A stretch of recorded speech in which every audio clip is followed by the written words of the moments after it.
Et des fois, donc, pour pouvoir basculer et changer tout entièrement notre approche à cette personne, parfois, ça peut être extrêmement bénéfique de se dire, pas forcément dire à l'autre personne, mais peut-être oui, de se dire, je ne sais pas.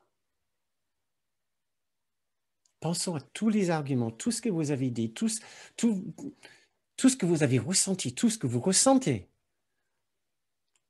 Et dans la méditation que je vais vous présenter maintenant, je vais vous demander de penser à une situation.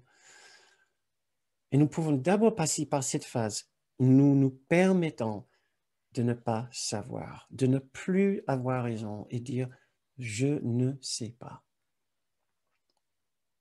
Et ça me fait penser à une vidéo d'Eckhart Tolle que j'ai vue récemment où il parle avec le plus grand tendresse d'un rendez-vous qu'il a eu avec le Dalai Lama. En fait, ils ont partagé un entretien.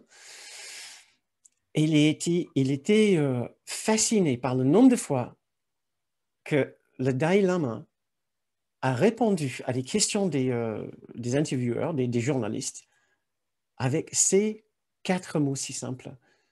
Je ne sais pas. Pardon, je ne sais pas, oui, 4 mots. Et ça a épaté Eckhart Tolle.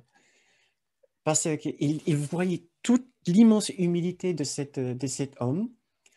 Il a dit, c'était pas simplement ça, c'était quand il disait « je ne sais pas », c'est comme s'il offrait la réponse au journaliste, que le journaliste cherchait.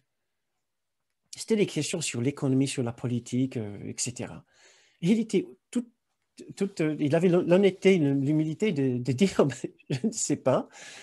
Après, il cherchait à donner une sorte de réponse, mais la véritable réponse, c'était de son manque d'absence, de son absence d'ego, c'était de sa paix intérieure qui disait « la réponse à ta question, c'est la paix intérieure ».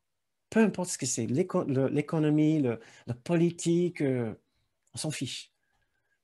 La réponse à tout problème, c'est la nécessité de revenir vers le silence intérieur. Je trouvais sublime, je trouvais magnifique. Donc oui, nous pouvons prendre exemple. C'est ce que nous pouvons essayer de faire maintenant dans cette méditation qui va terminer notre soirée.